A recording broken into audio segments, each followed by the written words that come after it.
Hello everyone, my self Kamlesh Trivedi.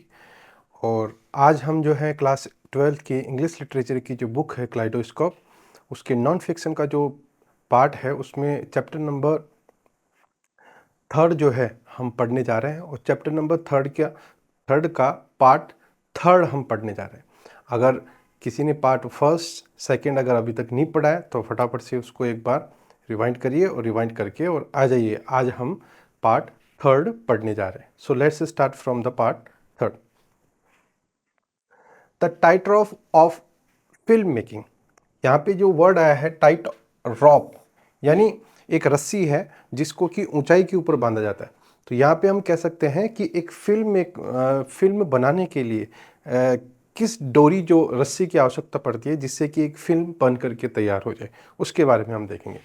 Today the ambitious film maker is obliged to walk a tight rope without a net. आज यहाँ पे अगर अपन देखें तो लेखक जो है, राइटर जो कह रहे हैं कि एक एम्बिशियस जो महत्वाकांक्षी फिल्म मेकर होता है वो टाइट रोप से यानी डोरी से डोरी से जो है वो अपने आप को बांधता है, लेकिन वहाँ पे नेट नहीं होता। नेट का मतलब जाल, यानी बिना डोरी के बिना जाल के जो है वो अपने आप को फिल्म मेकिंग से जोड़ने का काम करता है।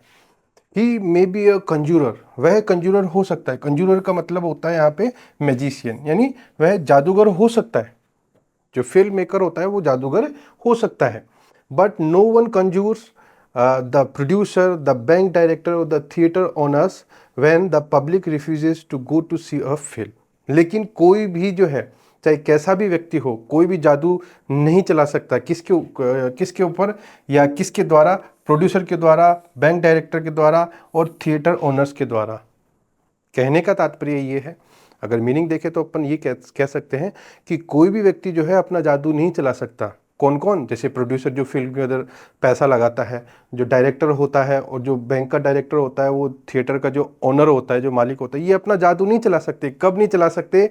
अगर पब्लिक, अगर देखने वाले जो ऑडियंस लोग हैं वो मना कर दे किसके लिए? किसी भी मूवी को देखने से, किसी मूवी को देखने से। और lay down the money by which producer, bank director, theatre owner and conjurer can live. और अपने मनी को ले डाउन कर ले। ले डाउन का मतलब यहाँ पे देखिए टू रिफ्यूज, यानी मना कर दे कि हम हमारा पैसा जो है वो नहीं देंगे फिल्म देखने के लिए। तो क्या होगा? जितने भी ये लोग हैं, कौन कौन? Producer, bank director, theatre owner और कंज्यूरर, ये जिस पैसे के ऊपर रहते हैं उनके लिए ये स्थिति बेकार हो जाएगी। इसका मतलब हम ये कह सकते हैं कि जो पैसा ऑडियंस के द्वारा फिल्म मेकर या फिर डायरेक्टर, जिन तमाम लोगों को ये जाता है, वो पैसा जाना बंद हो जाएगा। कब? जब देखने वाले मना कर देंगे फिल्म को। The conjurer may then be deprived of his magic wand. मतलब जो जादूगर है वो डिप्राइव्ड ऑफ, यहाँ पे एक वर्ड है डिप्राइव ऑफ। डिप्राइव्ड ऑफ का मतलब होता है इनसफिशिएंट या वंचित हो जाना। तो ये जो कंजूरर, जो जादूगर है, ये वंचित हो जाएगा। और वंचित कैसे हो जाएगा? हिज मैजिक वॉन्ड। वॉन्ड का मतलब यहाँ पे देखिए, वॉन्ड का मतलब है स्टिक ऑफ मैजिशियन, जादूगर की जो छड़ी होती है, जादूगर की छड़ी से वह क्या हो जाएगा? वो डिप्राइव्ड ऑफ हो जाएगा, मतलब वंचित हो जाएगा। इसका मतलब उसकी जादू की छड़ी जो है वो काम नहीं करेगी। I would like to be able to measure the amount of talent, initiative and creative ability which has been destroyed by the film industry।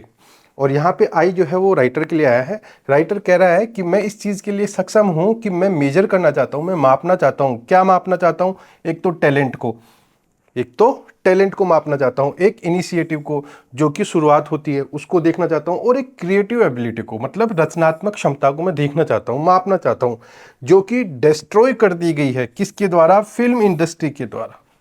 यानी इन चीज़ों को वो मापना चाहते हैं, देखना चाहते हैं राइटर, लेकिन ये सारी की सारी चीज़ें जो है वो नष्ट कर दी गई है फिल्म इंडस्ट्री के द्वारा इन रूथलेस। रूथलेस का मतलब यहाँ पे देखिए एक बार, रूथलेस का मतलब हार्ड एंड कर्ड, कठोर और निर्मम। एफिशिएंट, एफिशिएंट का मतलब एक बार देखिए निपुण, जिसे हम लॉजिकल भी कह सकते हैं। सॉसेज का मतलब यहाँ पे देखिए एक बार, सॉसेज का मतलब है कि very small pieces of meat, यानी मांस के छोटे छोटे टुकड़े। तो यहाँ पे कहने का मतलब है कि फिल्म इंडस्ट्री जो है उसने क्या किया? फिल्म इंडस्ट्री क्या है कि ऐसी एक मशीन है जो कि जो मांस के जो टुकड़े करते हैं और जो कि निर्मम है, कठोर है, वो इन सारी चीज़ों को क्या कर दिया, उसने नष्ट कर दिया। कौन कौन सी चीज़ों को? जो कि अभी मैंने बताया, क्रिएटिव एबिलिटी को, इनिशिएटिव को और टैलेंट को। इसी प्रकार what was play to me once has now become a struggle, यानी कभी किसी ज़माने में जो चीज़ मेरे खेल की होती थी, प्ले की होती थी, आज वह चीज़ जो है वो क्या बन गई, मेरे लिए स्ट्रगल बन गई, मेरे लिए संघर्ष बन गई वो चीज़, फेलियर, और मैं असफलता का मुंह देखने लग गया। फेलियर, क्रिटिसिज्म यानी असफलता, क्रिटिसिज्म में टिप्पणी करना, पब्लिक इंडिफरेंस का मतलब यहाँ पे देखिए, पब्लिक इंडिफरेंस का मतलब है लोगों की बेरुखी। All hurt more today than yesterday, और ये सारी चीज़ें आज मुझे बहुत हर्ट करती है, मतलब मुझे दुख देती हैं बजाय कल के, यानी बीते हुए कल के आज मुझे ये चीज़ें जो है वो बहुत दुख देती है।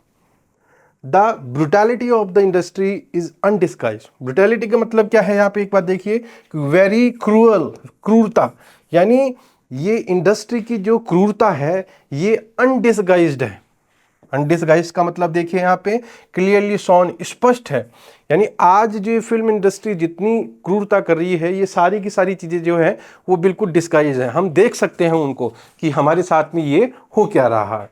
Yet that can be an advantage, लेकिन कभी कभी क्या होता है कि ये एडवांटेज भी हो सकता है। एडवांटेज का मतलब यहाँ पे देखिए प्रॉफिटेबल, लाभदायक, यानी कभी कभी ये लाभदायक भी हो सकता है, लेकिन मोस्ट ऑफ टाइम जो है फिल्म इंडस्ट्री जो है वो क्या कर रही है, ब्रुटैलिटी कर रही है, मतलब निर्ममता से हमारी चीज़ों को नष्ट करती जा रही है। So much for people and the film business, और ये सारी चीज़ें किसके लिए हैं, लोगों के लिए, और जो ये व्यवसाय, ये जो बिजनेस है फिल्म बनाने का, उसके लिए। I have been asked as a clergyman's son about the role of religion in my thinking and film making। मैं पूछता हूँ, यहाँ पे आई जो है लेखक के लिए, वो लेखक पूछता है क्या, क्योंकि आपको जब ये पार्ट फर्स्ट में हमने देखा था तो ये लेखक जो है वो क्लर्जीमैन के, मतलब एक पादरी के, एक पुजारी के बेटे हैं। तो लेखक यहाँ पे कह रहे हैं कि मैं एक क्लर्जीमैन सन बेटा, मतलब एक पादरी का या एक पुजारी का बेटा होने के नाते ये मैं पूछना चाहता हूँ क्या, कि रोल ऑफ रिलीजन, मतलब धर्म की भूमिका, और इन माई थिंकिंग, और धर्म की भूमिका कहाँ पे, मेरी थिंकिंग में, मेरी सोच में, और मेरी फिल्म मेकिंग में, यानी इस चीज़ की जो भूमिका है वो इनकी थिंकिंग में और इनके फिल्म मेकिंग में कैसे कारगर साबित हो रही है। टू मी, मेरे लिए religious problems are continuously alive, यानी यहाँ पे लेखक कह रहे हैं कि मेरे लिए जितने भी रिलीजियस प्रॉब्लम हैं, मतलब धार्मिक समस्याएं, वो आज भी क्या हैं, लगातार जिंदा हैं, अलाइव हैं, वो आज भी मेरे साथ में ये चल रही हैं। I never cease to concern myself with them, और मैंने कभी भी, मतलब बंद नहीं किया क्या, इनके बारे में चिंता करना। कंसर्न का मतलब यहाँ पे देखिए वरी, चिंतित होना, मैं इनके बारे में चिंतित होना अभी भी मैंने बंद नहीं किया। किसके बारे में, जो चीज़ें हमने अभी पीछे पढ़ी है फिल्म मेकिंग को लेकर के। It goes on every hour of every day, ये हर दिन, एवरी डे, हर दिन, हर घंटे मेरे दिमाग में क्या है, चलती है। किसके दिमाग में, राइटर के दिमाग में। Yet this does not take place on the emotional level but on an intellectual one, और ये सारी की सारी चीज़ें जो हैं वो क्या है कि एक तो भावनात्मक, इमोशनल लेवल पे, और एक इंटेलेक्चुअल, बौद्धिक स्तर पे, इन दोनों ही स्तर के ऊपर ये चीज़ें जो हैं वो टेक प्लेस, मतलब इन्होंने स्थान ले लिया है। रिलीजियस इमोशंस, यानी धार्मिक जो भावनाएं हैं मेरी। रिलीजियस सेंटिमेंटलिटी, मतलब धार्मिक जो सेंटिमेंटलिटी है, सेंटिमेंटलिटी का मतलब होता है भावुकतापूर्ण, भावुकतापूर्ण। Is something I got rid of long ago, यहाँ पे वर्ड आया, एक फ्रेज आया है got rid of. Got rid of का मतलब होता है टू बी फ्री, छुटकारा पाना, यानी मैं आशा करता हूँ, सॉरी, इज समथिंग, कि ये लेखक कह रहे हैं कि मैं इन चीज़ों से जो है वो बहुत पहले ही छुटकारा पा चुका, इन चीज़ों से मैं बहुत पहले ही गॉट रिड ऑफ हो चुका, इनसे मैं छुटकारा पा चुका हूँ। किनसे, रिलीजियस इमोशंस और रिलीजियस सेंटिमेंटलिटी। आई होप, जैसा कि मैं आशा करता हूँ, the religious problem is an intellectual one to me, यानी जो ये धार्मिक समस्या है ये मेरे लिए एक बौद्धिक प्रॉब्लम होती जा रही है, मतलब मेरे दिमाग को यहाँ से हिट करती है। The relationship of my mind to my institution, और मेरा जो रिलेशनशिप है, मेरी जो संबंध है, और किससे, मेरे दिमाग का मेरे इंस्टीट्यूशन से। इंस्टीट्यूशंस का मतलब देखिए एक बार, इनसाइट अंतर्ज्ञान, यानी मेरे दिमाग का मेरे अंतर जो ज्ञान है उसके साथ में जो रिलेशन है वो चीज़ मुझे परेशान करती है। क्यों? क्योंकि हम देखते हैं कि ये राइटर जो हैं एक धार्मिक परिवार से बिलोंग करते थे। The result of this conflict usually some kind of tower of Babel. और ये कॉन्फ्लिक्ट है, ये मतलब जो द्वंद्व चल रहा है, क्या उसके दिमाग में जो धर्म को लेकर के जो द्वंद्व चल रहा है, जो विरोधाभास चल रहा है, उस विरोधाभास का रिजल्ट जो है वो क्या निकल के आता है? The tower of Babel. यहाँ पे बेबल का मतलब देखिए नोइजी या कोलाहल, यानी उसके दिमाग के अंदर कोलाहल पैदा करता है। और कोलाहल भी क्या? एक बेबल का टावर जो कि अशांति का प्रतीक है। तो इस प्रकार से उसके राइटर के दिमाग में भी अशांति पैदा हो रही है। Philosophically there is a book which was a tremendous experience for me. और अगर मैं दार्शनिक रूप से देखूं तो एक बुक है जो कि मुझे ट्रेमेंडस का मतलब देखिए एक बार, ट्रेमेंडस का मतलब ग्रेट, महान, यानी एक बहुत महान एक्सपीरियंस, या अपन कह सकते हैं उसको कि उसके दिमाग में एक अनुभव पैदा करती है। एक किताब है, एक बुक है जो कि लेखक के दिमाग में एक महान सोच पैदा करती है, अनुभव पैदा करती है। और वो बुक किसके द्वारा लिखी गई? इयानो कैलास। इयानो कैलास की एक बुक है the psychology of personality, psychology of the personality. ये बुक जो है वो इसको बहुत अच्छा, एक अच्छी थॉट, अच्छी सोच प्रदान करती है। His thesis that man lives strictly according to his needs. और इसकी जो थीसिस है, थीसिस का मतलब देखिए एक बार, थीसिस का मतलब जो एविडेंस, यानी इसका जो प्रमाणिक सिद्धांत है, वो प्रमाणिक सिद्धांत किसका? इसका। ये हिज जो है वो किसके लिए आया? बुक के लिए। यानी इस बुक का जो प्रमाणिक सिद्धांत है वो मुझे स्ट्रिक्टली, कठोरता से ये बताता है क्या? कि इंसान जो है वो अपनी नीड्स के, अपनी आवश्यकताओं के हिसाब से रहता है या जीता है। जैसे जैसे उसकी आवश्यकताएं होती हैं वैसे वैसे वो जीता है, चाहे वो नेगेटिव हो और चाहे वो पॉजिटिव हो। Was shattering to me. और ये चीज़ें जो है वो लेखक को क्या करती हैं? शटरिंग करती हैं। शटरिंग का मतलब कि उसको ब्रेक करती हैं, उसको टूटने को मजबूर कर देती हैं। बट टेरिबली ट्रू, लेकिन ये अगर देखा जाए तो ये बिल्कुल सत्य है। And I built on this ground. और मैं इस ग्राउंड के मतलब इस भूमिका के ऊपर बना हूं। कौन सी भूमिका? जो अपन इसमें बात कर रहे हैं। तो लेखक जो है इस भूमिका के ऊपर बने हुए हैं। अब आगे देखिए, इसका जो लास्ट वाला जो पार्ट है, जो कि इसको 6 भागों में डिवाइड कर रखा था, वो लास्ट वाला पार्ट है कैथेड्रल बिल्डिंग। कैथेड्रल का मतलब यहां पे देखिए एक बार, कैथेड्रल का मतलब है लॉन्ग चर्च, एक बड़ी सी चर्च, उसके बारे में यहां पे बताया गया है। People ask what are my intention with my film. लोग मुझे पूछते हैं, क्या पूछते हैं? कि आपके इरादे क्या हैं आपकी फिल्म के लिए, आपके इंटेंशन क्या है अपनी फिल्म के लिए। और माई एम्स, और मेरी उद्देश्य या मेरे लक्ष्यों के बारे में पूछते हैं कि आपके उद्देश्य या आपके लक्ष्य हैं क्या फिल्म को लेकर के। इट इज़ डिफ़िकल्ट, ये मेरे लिए बहुत ही मुश्किल है, एंड डेंजरस, और मेरे लिए खतरनाक भी। क्या? ये क्वेश्चन कौन सा वाला? जो कि अभी अभी हमने इसके बारे में देखा। And I usually give a evasive answer. और इसको मैं एक इवेसिव आंसर के द्वारा पूरा करता हूं। और इवेसिव का मतलब होता है ट्राइंग टू अवॉइड, मतलब किसी चीज को घुमा फिरा के बात करना। तो लेखक जो है यहाँ पे एक ऐसा आंसर देते हैं, एक ऐसा उत्तर देता है जो कि घुमा फिरा के दिया गया हो। I try to tell the truth about the human condition. मैं कोशिश करूंगा कि आपको बताने की, क्या कि मानव की जो कंडीशन है, मानव की जो स्थिति है उसके बारे में, the truth as I see it. और ऐसा सत्य जिसको कि मैं देखता हूं, ऐसा सत्य जिसको मैं देखता हूं। This answer seems to satisfy everyone. और ये आंसर जो है, ये उत्तर जो है वो सबको क्या करेगा? सेटिस्फाई करेगा, मतलब सबको संतोष प्रदान करेगा। But it is not quite correct, लेकिन ये बिल्कुल भी सही नहीं है। जो भी बातें उन्होंने बताई है, जो भी क्वेश्चन उनके सामने पुटअप किया गया था, जो कि हमने देखा था, उसके बारे में कहते हैं कि ये बिल्कुल भी सही नहीं है। Prefer to describe what I would like to my aim to be. मैं ये प्रीफर करता हूं कि मेरा जो एम है, मेरा जो गोल है, मेरा जो लक्ष्य है, मैं उस लक्ष्य के ऊपर क्या करूं? काम करूं, और मैं उसको पसंद करूं। There is an old story of how the cathedral of Chartres was struck by the lightning and burn to the ground. एक पुरानी कहानी है, ओल्ड स्टोरी है कि किस प्रकार से जो चार्टर्स का जो कैथेड्रल था, मतलब जो चर्च था बड़ा वाला, वो स्ट्रक हो गया, मतलब नीचे गिर गया। किससे? लाइटनिंग। लाइटनिंग का मतलब यहां पे देखिए आसमानी बिजली, यानी ऊपर से आसमान से बिजली गिरी बारिश के मौसम में और वह क्या हो गया, वो टूट गया। And burn to the ground, और इस प्रकार से वह नीचे आकर के जल गया। किसके ऊपर? ग्राउंड के ऊपर।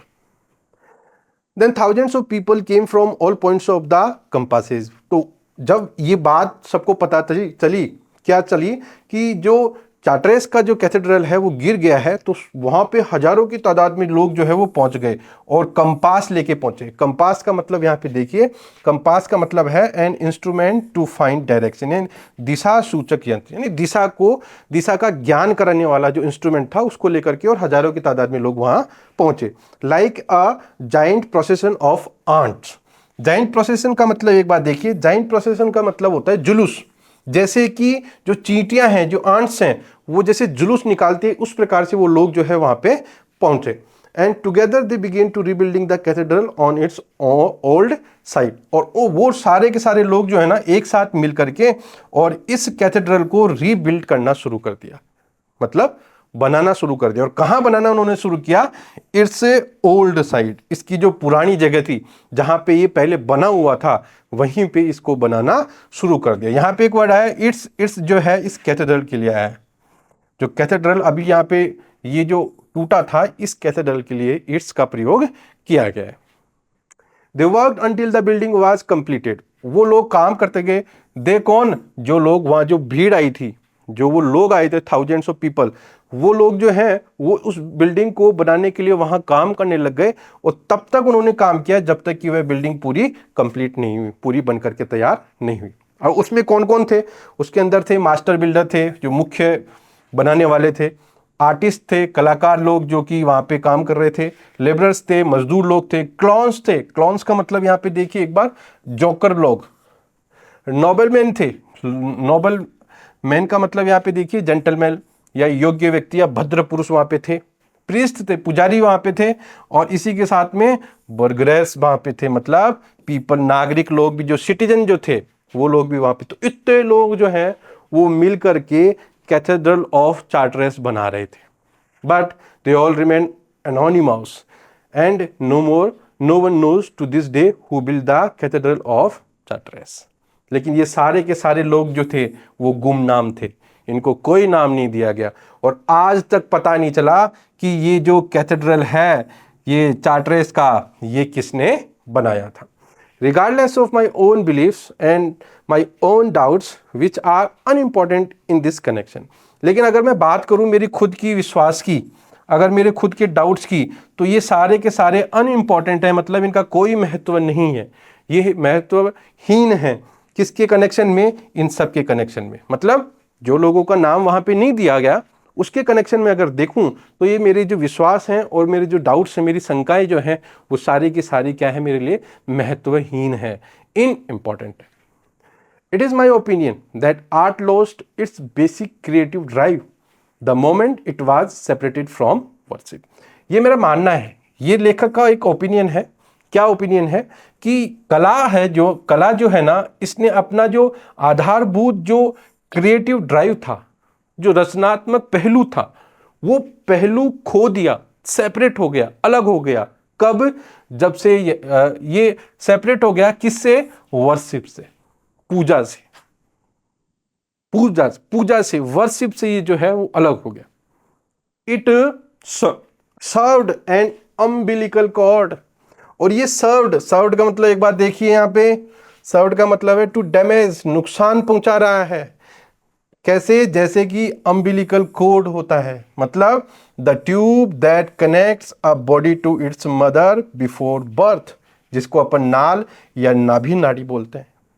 जब बच्चा पैदा नहीं होता है तो वो क्या होता है कि अपनी मदर से जुड़ा हुआ होता है, और मदर से जुड़े होने का जो मेन एलिमेंट होता है वो होता है अम्बिलिकल कॉर्ड। इसके द्वारा ही उसको खाना पीना सब कुछ उसके द्वारा ही मिलता है। तो अगर वर्शिप से आर्ट अलग हो गई तो हम कह सकते हैं कि जिस प्रकार से एक बच्चा अपने अम्बिलिकल कॉर्ड से अलग हो गया, उसी प्रकार से ये अपन उदाहरण देख सकते हैं। Now lives it own sterile life. Sterile का मतलब यहाँ पे देखिए एक बार, स्टेराइल का मतलब अनफ्रूटफुल, निष्फल। ये जो जीवन है बिल्कुल अनफ्रूटफुल हो गया, निष्फल हो गया। Generating and degenerating itself. Generating का मतलब यहाँ पे देखिए, जनरेटिंग का मतलब है टू क्रिएट समथिंग, यानी निर्माण करना, यानी निर्माण कर रहे हैं और इसी को डीजनरेट कर रहे हैं, इसी को नष्ट कर रहे हैं। तो generating and degenerating. In former days the artist remain unknown. पहले जो दिन हुआ करते, जब पहले के जो दिन थे उसमें क्या होता था कि जो आर्टिस्ट लोग, जो कलाकार लोग होते थे, उनका नाम क्या होता था, अननोन होता था, मतलब उनको कोई जानता नहीं था। His work was to the glory of God. और उनके सारे के सारे जो वर्क होते थे वो सारे के सारे किसके लिए होते थे, भगवान की जो गाथाएं हैं, जो भगवान की जो एप्रिसिएशन, प्रशंसा या उनके जो अच्छे काम किए गए थे उनके बारे में ये होते थे, लेकिन उनका नाम नहीं होता था, वो अननोन होते थे। He lived and died without being more or less important than other artisans। और वो लोग मर जाते थे क्या, चाहे कोई चीज उनके लिए सही हो, महत्वपूर्ण हो या नहीं हो, जैसे कि बाकी के आर्टिजन्स होते हैं। आर्टिजन्स का मतलब देखिए, a person who makes thing skilfully, शिल्पकला या शिल्पकार अपन उनको बोल सकते हैं। तो जो पहले जो शिल्पकार हुआ करते थे, उन शिल्पकारों की तरह ही वो लोग क्या होते थे, मर जाते थे। उनकी कोई भी कृतियां, उनके कोई भी वर्क्स जो हैं वो पब्लिश नहीं होते थे, उनके नाम से नहीं होते थे।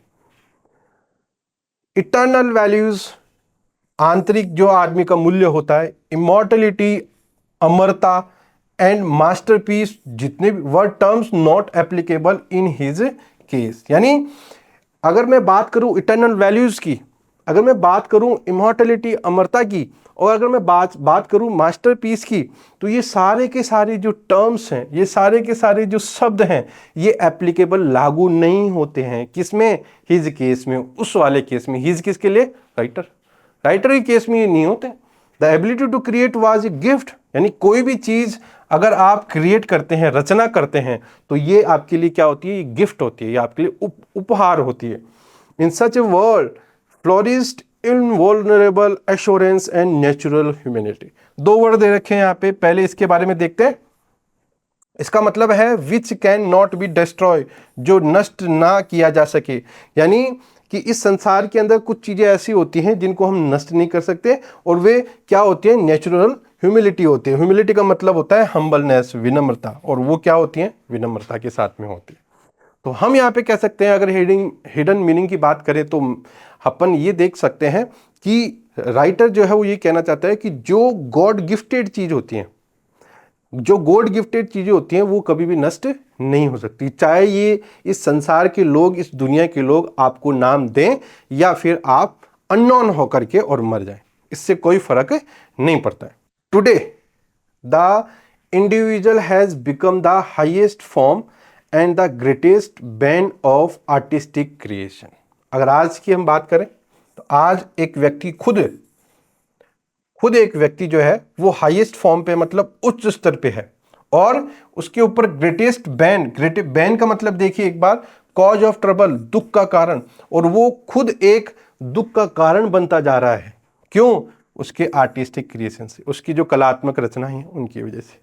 The smallest wound or the pain of the ego is examine under a microscope as if it were of eternal importance. अगर हम देखें क्या, एक छोटा सा घाव या हमारे अंदर जो ईगो जो मतलब घमंड का जो पेन, दर्द है, अगर इसको हम माइक्रोस्कोप, सूक्ष्मदर्शी से देखें तो हमें प्राप्त होगा क्या, कि ये सब कुछ जो है हमारी खुद की महत्वता के कारण हमें होता है।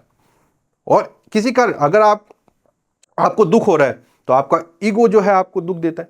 अगर आपको और कोई प्रॉब्लम हो रही है तो वो आपके कर्मांश दे रहे हैं, और कोई थोड़ी दे रहा है। इसीलिए यहां पे ये बात बताइए, the artist consider his isolation. इसीलिए आर्टिस्ट जो हैं वो अपने आप को मानते हैं क्या, आइसोलेशन, मतलब अपने आप को पृथक कर लेते हैं। द सब्जेक्टिव मतलब विषय वस्तुता, और हिज इंडिविजुअलिज्म का मतलब देखिए, ऑफ इंडिविजुअल मतलब व्यक्तिगता, यानी खुद आदमी खुद के लिए ही सब कुछ करने लग गया। ऑलमोस्ट होली। और ये चीजें जो है यहाँ पे लेखक कह रहा है कि ये सारी की सारी चीजें जो हैं होली हैं। होली मतलब पवित्र है। अगर आप ऐसा कुछ करते हैं तो ये आपके लिए होली है, मतलब ये पवित्र है, प्योर है। Thus we finally gather in one large pen। हम अंत में एक ऐसी जगह पहुंच गए जहां पे एक बड़ा सा पेन है, कलम है, और where we stand and bleat about our loneliness without listening to each other. अब एक हम उस जगह पहुंच चुके हैं जहां हम खुद के राग अलाप कर रहे हैं। हम वहां पहुंच गए जहां ब्लीट कर रहे हैं। ब्लीट का मतलब to cry like a sheep, एक भेड़ की तरह मिमिया रहे हैं। और भेड़ की तरह मिमिया रहे हैं क्यों? क्योंकि हमें अकेलापन महसूस होता है। अब हमें अकेलापन महसूस होने लग गया और अब हम एक दूसरे की कोई बात नहीं सुनते हैं। Without realising that we are smothering each other to death. Smothering का मतलब क्या है? स्मोदरिंग का मतलब है कि हम एक दूसरे को मतलब उसको घोट के मार रहे हैं, दम घोट करके उसको हम मार रहे हैं एक दूसरे को। हम एक दूसरे के लिए अब किसी प्रकार से कोई भी हमारी परवाह नहीं है किसी व्यक्ति के लिए भी। हम उसको क्या कर रहे हैं? इसको हम स्मोदरिंग कर रहे हैं एक दूसरे को। The individualist stare into each other's eyes and yet deny the existence of each other.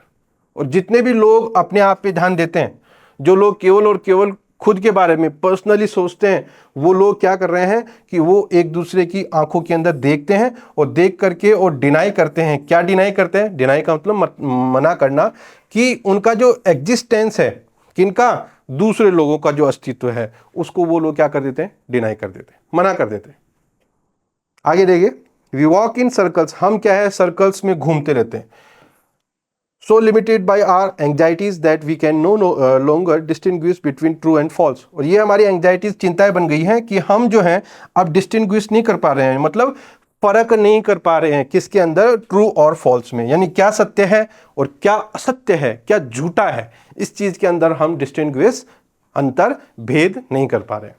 Between the gangsters Vim and the purest ideal. और कौन कौन सी चीजें यहां पे उदाहरण के तौर पे समझाई गई हैं? Gangsters Vim. विम के बारे में देखिए, a sudden desire to do, सनक, यानी एक जो बदमाश आदमी होता है उसकी जो सनक है, और एक जो प्योरेस्ट आइडियल होता है, बिल्कुल आदर्शवादी होता है, उसकी, इन दोनों की सोच के बीच में हम क्या है? हम डिस्टिंग्विश नहीं कर पा रहे हैं, उनके बीच में हम डिफरेंस नहीं कर पा रहे हैं, अंतर नहीं कर पा रहे हैं। Thus, if I am asked what I would like the general purpose of my films to be, अगर मैं आपसे पूछूं कि मेरा जो एक सामान्य पर्पज, मतलब उद्देश्य क्या है, किसके लिए? फिल्म्स के लिए, I would reply that I want to be one of the artists in the cathedral on the great plain। और मैं ये कह सकता हूं कि मैं भी उन तमाम आर्टिस्ट में से एक हूं जो कि कैथेड्रल मतलब जो चर्च के अंदर, उस मैदान के अंदर, प्लेन का मतलब एक बात देख लीजिए यहाँ पे, ईजी के रूप में देखा गया। तो यहाँ पे वो कह रहे हैं कि मैं भी उस कैथेड्रल के अंदर, उस चर्च के अंदर एक ऐसा इंसान हूं जो कि सबकी तरह इजी हूं, बिल्कुल सरल हूं, मैं नॉर्मल हूं। I want to make a dragon's head. और मैं आगे और भी बताया उन्होंने, I want to make a dragon's head, an angel and a devil, और perhaps a saint out of stone. मैं किसी भी पत्थर से जो है वो ड्रैगन्स हेड बना सकता हूं। ड्रैगन का मतलब यहां पे दे रखा है रेप्टाइल, यानी अजगर जैसा मैं किसी के भी हेड को बना सकता हूं। देवदूत बना सकता हूं, एंजल, और मैं उस इंसान को डेविल भी बना सकता हूं। डेविल का मतलब सैटन। और उस इंसान को मैं परहैप्स सेंट भी बना सकता हूं, साधु भी बना सकता हूं। It does not matter. ये मेरे लिए मैटर नहीं करता। ये मेरे लिए क्या नहीं करता? मैटर नहीं करता। Which it is the sense of satisfaction that counts. और ये चीजें जो है वो मुझे बहुत सेटिस्फैक्शन देती है, मतलब मुझे संतोष देती है, अपने आप में मुझे संतोष प्राप्त होता है। Regardless of whether I believe और नॉट।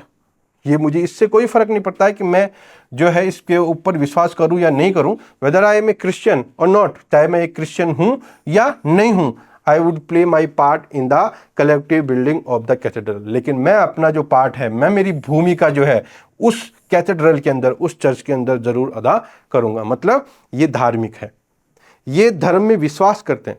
तो ये कहते हैं कि मैं धर्म में विश्वास करते हुए सारी जो मेरी ड्यूटीज़ हैं, चाहे वो फिल्म मेकिंग हो, चाहे मैं इंडिविजुअल मेरी पर्सनल लाइफ की बात हो तो मैं तमाम चीज़ों के अंदर मैं क्या करूँगा, इन चीज़ों को बिल्कुल मैं शामिल करूँगा, मैं इनको ऐड करूँगा। आगे देखिए, अब क्या है कि ये जो चैप्टर है, इस चैप्टर के अंत में, इसके लास्ट में इंटरव्यू दे रखा है, और इंटरव्यू दे रखा है अम्बर्टो इको का।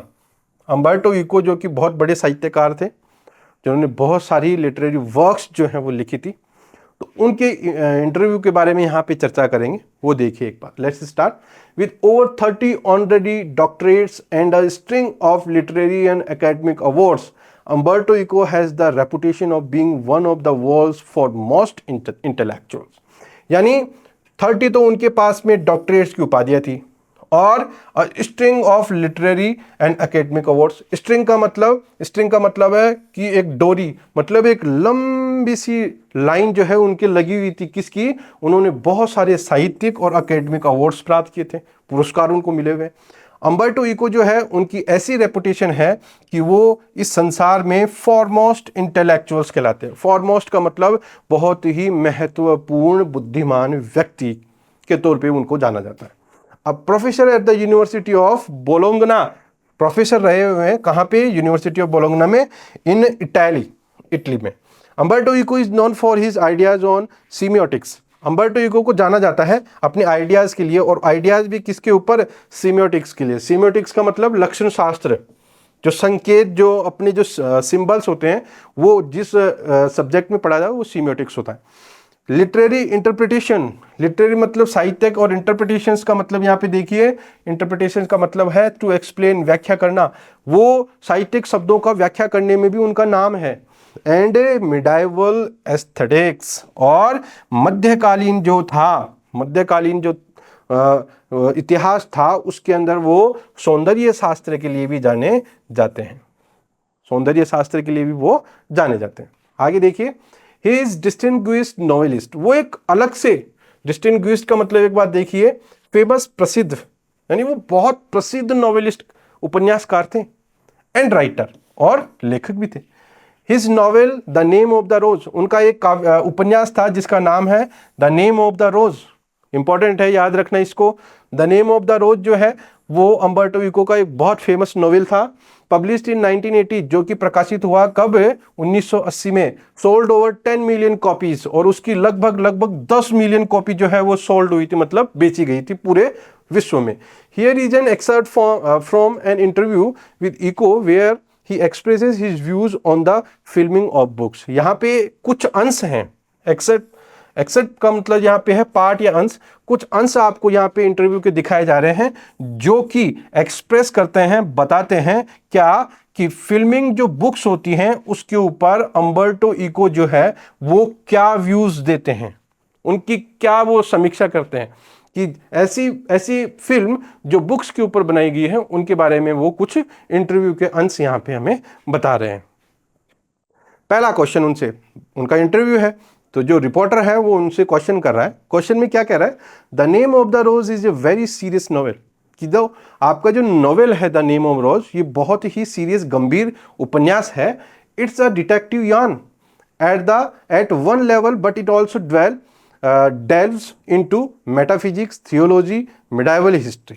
यानी आपकी जो ये नेम ऑफ द रोज है, ये बहुत ही फेमस है, बहुत ही सीरियस नॉवेल है, जो कि डिटेक्टिव यार्न का मतलब एक बात देखिए यहाँ पे, स्टोरी, बहुत जासूसी कहानी है जो बनी हुई है किसके ऊपर, मेटाफिजिक्स के ऊपर, मतलब तत्व मीमांसा के ऊपर, थियोलॉजी के ऊपर, मतलब धर्मशास्त्र के ऊपर, और मिडाइवल हिस्ट्री के ऊपर, मतलब मध्यकालीन जो इतिहास था उसके ऊपर ये लिखी गई है। Yet it enjoy a huge mass audience, और ये बहुत बड़ी मात्रा में, बहुत विशाल मात्रा के अंदर जो ऑडियंस जो थे, जो श्रोतागण थे, जो इन बुक्स को पढ़ा था, उन लोगों ने इसको एंजॉय किया था। Were you puzzled at all by this, puzzled का मतलब यहाँ पे देखिए, यहाँ पे पजल्ड का मतलब है परेशान, डिस्टर्ब्ड। क्या आप इससे डिस्टर्ब होते हैं? किसने पूछा? रिपोर्टर ने पूछा। किससे पूछा? अम्बर्टो इको से पूछा। तो अम्बर्टो इको जो है वो अपना आंसर दे रहे हैं, क्या? नो, मैं परेशान नहीं हूं। परेशान कौन है? Journalist are puzzled. जो ये पत्रकार जो हैं, ये जो मेरा इंटरव्यू लेने के लिए आते हैं, ये लोग क्या है? ये परेशान है, ये डिस्टर्ब है। एंड समटाइम्स पब्लिशर, और कई बार जो है जो प्रकाशक होते हैं, जो पब्लिश करते हैं ये भी इस चीज़ से क्या होते हैं, परेशान होते हैं। And this is because journalist and publishers believe that people like trash. और अच्छी बात बताई उन्होंने क्या, कि ये जितने भी जर्नलिस्ट हैं और जितने भी पब्लिशर हैं ये मानते हैं, बिलीव करते हैं कि जो लोग जो हैं, जो पीपल जो हैं वो ट्रैश हैं। ट्रैश का मतलब रबिश, कूड़ा करकट, यानी इनको क्या आप बुक बना के दे रहे हो, क्या फिल्म बना के दे रहे हो, इनको कोई मतलब नहीं है, ये विश्वास ही नहीं करते। ये कूड़ा करकट की नाम इनको दिया गया, ट्रैश नाम दिया गया।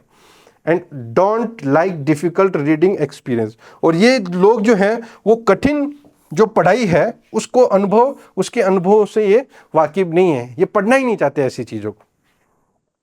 Consider there are 6 billion people in this planet. इस प्लैनेट मतलब इस धरती के ऊपर, प्लैनेट का मतलब ग्रह, इस धरती के ऊपर लगभग 6 बिलियन लोग रहते हैं। और the name of the rose sold between 10 and 15 million copies. और केवल ये जो मेरा वाला जो नॉवेल था the name of the rose, ये केवल बिका कितना, केवल 10-15 मिलियन कॉपी में। तो in a way I reached only a small percentage of reader. इसलिए मैं कह सकता हूं कि मेरी वाली ये जो बुक है केवल मतलब एक कम लोगों ने इसको पढ़ा, कम जो लोग थे परसेंटेज में, कम जितने भी रीडर्स थे उन लोगों ने इसको पढ़ा था। But it is exactly this kinds of reader who don't want to easy experience. और ऐसे जो रीडर्स थे वो लोग क्या हैं कि वो आसानी से जो अनुभव प्राप्त होते हैं उन चीज़ों को प्राप्त करना नहीं चाहते। और that least don't always want this. और उन लोगों ने कभी भी ये इच्छा भी नहीं की कि हम जो है इस नॉवेल को पढ़ें या इसको खरीदें। आई माई सेल्फ, मैं खुद से एट 9 PM, मतलब रात के 9 बजे आफ्टर डिनर, जब मैं रात्रि भोजन कर लेता हूँ, watch television and want to see either Miami Vice or Emergency Room. मैं जब रात को खाना खा लेता हूं तो मैं टेलीविजन पे देखता हूं क्या, Miami Vice or Emergency room, मतलब मैं कुछ ना कुछ देखता रहता हूं। I enjoy it and I need it. मैं इसको एंजॉय भी करता हूं और मुझे ये चाहिए भी, बट नॉट ऑल डे। लेकिन पूरे दिन में जो है इसको नहीं देख सकता। तो कुछ समय जो है हमें साहित्य के लिए, लिटरेचर के लिए देना पड़ेगा, हमारे एंटरटेनमेंट के लिए भी देना पड़ेगा। अगला क्वेश्चन रिपोर्टर ने किया उनसे, could the huge success of the novel have anything to do with the fact that it deal with the period of medieval history? क्या आपकी जो इतनी बड़ी सफलता है, किसकी, आपके नोवेल की, ये इस फैक्ट को बताते हैं कि आपने मिडाइवल जो पीरियड जो हिस्ट्री का था, मतलब जो मध्यकालीन जो हिस्ट्री का पीरियड था उसके अंदर आपने इतनी बड़ी सफलता प्राप्त की, क्या आप बता सकते हैं? तो उन्होंने आंसर दिया, दैट्स पॉसिबल, बिल्कुल संभवतः है। But let me tell you, मैं आपको बताना चाहूंगा अनदर स्टोरी, एक दूसरी story, because I often tell stories like a Chinese wise man. क्योंकि अक्सर मैं कहानियां बताता रहता हूं, कैसे, जैसे कि जो चाइनीज बुद्धिमान लोग होते हैं, क्योंकि चाइनीज जो वाइज मैन होते हैं वो कहानियां जो है वो बताते रहते हैं अक्सर वो। तो इस प्रकार से यहाँ पे आई जो है वो अम्बर्टो इको के लिए आया कि अम्बर्टो इको ये बताना चाहते हैं कि मैं भी आपको चाइनीज वाइज मैन की तरह कहानी सुनाना चाहता हूँ। माई अमेरिकन पब्लिशर सेड, मेरा जो एक अमेरिकन पब्लिशर जो था, प्रकाशक था, उसने मुझसे कहा, said me while she loved my books. जब, अब ये कोई महिला थी इसलिए इसके लिए सी आया, तो उसने कहा कि हम आपकी बुक्स को जो है वो बहुत प्यार करते हैं। She didn't expect to sell more than 3000 copies in a country. और उसने अमेरिका के अंदर ज़्यादा नहीं पर 3000 कॉपीज जो है उसने क्या करी, सेल करी। Where nobody has seen a cathedral or studies Latin. और ऐसे देश में बेची जिस देश के अंदर कोई भी व्यक्ति जो है वो कैथेड्रल में नहीं जाता था, मतलब चर्च में नहीं जाता था, और वो लोग लैटिन भाषा के अंदर पढ़ाई नहीं करते थे। So I was given advance for 3000 copies, but in the end it sold 2 or 3 million in the US। यानी मैंने 3000 कॉपियां दी, लेकिन जहां तक मैं कह सकता हूं कि लास्ट में उस महिला ने जो है वो 2 या 3 मिलियन कॉपीज जो है इस बुक की वो यूनाइटेड स्टेट्स अमेरिका के अंदर बेची। A lot of books have been written about the medieval past far before mine. यानी मेरे से पहले, लेखक से पहले जो है वो बहुत सारे लोगों ने मिडाइवल मतलब मध्यकालीन के अंदर बहुत सारी बुक्स लिखी हैं, बहुत सारी किताबें लिखी। I think the success of the book is a mystery. लेकिन ये मैं मानता हूं कि ये मेरी जो किताब, मेरा जो नोवेल जो था, इसकी जो सक्सेस है वो एक मिस्टेरी है। मिस्टेरी का मतलब रहस्य है, यानी मुझे भी नहीं पता कि इतनी फेमस कैसे हो गई मेरी वाली नॉवेल। आगे देखिए, नोबडी कैन प्रिडिक्ट इट, कोई भी इसकी भविष्यवाणी नहीं कर सकता या बता नहीं सकता है कि ऐसा क्यों हुआ। I think if I had written the name of the rose 10 years earlier or 10 years letter, अगर मैं ये मानता हूं चाहे मैं मेरा नॉवेल जो नेम ऑफ द रोज है चाहे मैं 10 साल पहले लिखता या 10 साल इसको बाद में लिखता, फर्क कुछ नहीं पड़ता, it would not have been the same. Why it worked at that time is a mystery. और उस समय मतलब उस समय ऐसा क्या हुआ, ये मेरे लिए आज भी क्या है, मिस्ट्री है, आज भी मेरे लिए रहस्य है। क्योंकि मेरी ये नॉवेल जो है, ये जो नेम ऑफ द रोज है, ये इतनी फेमस कैसे हुई, वो आज भी मेरे लिए क्या है, मिस्ट्री है, रहस्य है। आगे देखिए, अगला जो उसका क्वेश्चन है वो ये है, what did you think about the film directed by Jean Jacques Arnold and starring Sean Connery? Why were not you happy with it? यानी आप क्या सोचते हैं किसके बारे में, फिल्म के बारे में, कौन सी फिल्मों के बारे में जो कि इनके द्वारा बनाई गई थी, और आज आप हैप्पी क्यों नहीं है उनको लेकर के, आप उनको लेकर के और खुश क्यों नहीं है। तो यहाँ पे आंसर उनको देते हैं अम्बर्टो को, I expected the film to be different, मैं ये आशा करता था कि ये मूवी जो है वो बिल्कुल डिफरेंट बनेगी। My novel is a kind of club sandwich, lettuce tomato cheese. क्यों? क्योंकि मेरे वाला जो नॉवेल जो था, मेरा वाला जो उपन्यास था, वो एक क्लब सैंडविच की तरह था। क्लब सैंडविच की तरह कैसे? उसके अंदर क्या था, सलाद भी था, लेट्यूस, लेट मतलब सलाद भी था, टमाटर भी थे, चीज भी था, पनीर भी था, सब कुछ था उसके अंदर, मतलब बहुत रोचक था वो क्या था, उनका जो नॉवेल जो था वो नॉवेल बहुत रोचक था। द नेम ऑफ द रोज, नाम याद रखना इसको। अगला क्वेश्चन उन्होंने पूछा रिपोर्टर ने, डिफरेंट लेयर ऑफ मीनिंग, यानी आप ये कह रहे हो कि डिफरेंट लेयर्स, मतलब मेरे वाले नॉवेल के अंदर बहुत सारे लेयर्स, अलग अलग परत या अलग अलग इंटरेस्टिंग थिंग्स जो है वो दी गई थी, क्या है, इसका मतलब क्या है? तो फिर उन्होंने आंसर दिया गया, यस, हाँ, a film can not select all the layers, यानी एक मूवी जो है वो कभी भी सारे की सारे लेयर्स को सेलेक्ट नहीं कर सकती। It has to make do with jambon और चीज। मेक डू का मतलब यहां पे देखिए एक बार, इस वर्ड का मतलब देखिए, टू सेलेक्ट और चयन करना, यानी इसको चयन करना पड़ता है क्या, जैम्बॉन। जैम्बॉन का मतलब यहां पे देखिए मीट या मांस, यानी अगर आपको कुछ बनाना है, ये क्या है, यहां पे ये बात कर रहे हैं कि अगर आपको एक फिल्म बनानी है, यहाँ पे किसी बुक या किसी नॉवेल को लिखना है, तो उसके अंदर जो मसाला है उसको आपको क्या करना पड़ेगा, मेक डू करना पड़ेगा, सेलेक्ट करना पड़ेगा, तभी तो वो फेमस होगी, तभी चाहे वो मूवी हो, चाहे नॉवेल हो या और प्रकार का कोई लिटरेरी वर्क हो। I don't react like authors who, मैं उन ऑथर्स की तरह, उन लेखकों की तरह नहीं हूं जो रिएक्ट करते हैं। कैसा रिएक्ट करते हैं? Immediately after the film is made, कि जैसे ही मूवी बन जाती है उसके जस्ट बाद ही वो क्या करते हैं, वो रिएक्ट करना, मतलब कुछ ना कुछ अपनी बात को बताना शुरू कर देते हैं। मैं उनकी तरह नहीं हूं। से it is not at all like my book, और इसी प्रकार से ये मेरी बुक के लिए भी सही है। But after that experience I asked my publisher not to sell the rights of the novel to cinema. और इसके बाद जब ये चीजें उन्होंने देखी, इन चीजों को देखने के बाद उन्होंने, मतलब अम्बर्टो इको ने अपने पब्लिशर, अपने प्रकाशक से कहा था कि आप जो हैं वो इस बुक के जो राइट्स हैं, जितने भी नियम हैं, वो आप सेल नहीं करेंगे, बेचेंगे नहीं, किनको, सिनेमा को, यानी ये जो फिल्म बनाते हैं इनको आप बेचेंगे नहीं। I did this because I discovered that 80% of readers read the book after the movie. क्यों? क्योंकि मैं मानता हूं या मैंने देखा है, क्या देखा है कि लगभग 80% लोग जो हैं, जो रीडर्स जो होते हैं, वो किसी भी बुक को पढ़ते हैं कब, जब उसके ऊपर कोई मूवी बन जाती है। जब भी उसके ऊपर कोई मूवी बन जाती है तो 80% लोग जो हैं वो उसको बाद में पढ़ते हैं। And that is very painful for a novelist, और ये बहुत दुखदायक होता है किसके लिए, एक नॉवेलिस्ट के लिए, एक उपन्यासकार के लिए, एक उपन्यासकार के लिए। क्यों? क्योंकि मूवी बनने के बाद में उसकी बुक को पढ़ा जाता है, जबकि होना क्या चाहिए, उसकी बुक को पहले पढ़ना चाहिए और मूवी, फिल्म जो है वो बाद में बननी चाहिए, लेकिन ऐसा नहीं होता है। अगला क्वेश्चन उन्होंने किया, रिपोर्टर ने, but surely this also means greater success, greater remuneration. यानी ये एक महान सफलता है और एक महान क्या है इसका मतलब, पारिश्रमिक है। यानी आपको इतना पैसा मिला, इतना सम्मान मिला, ये तो सही है ना।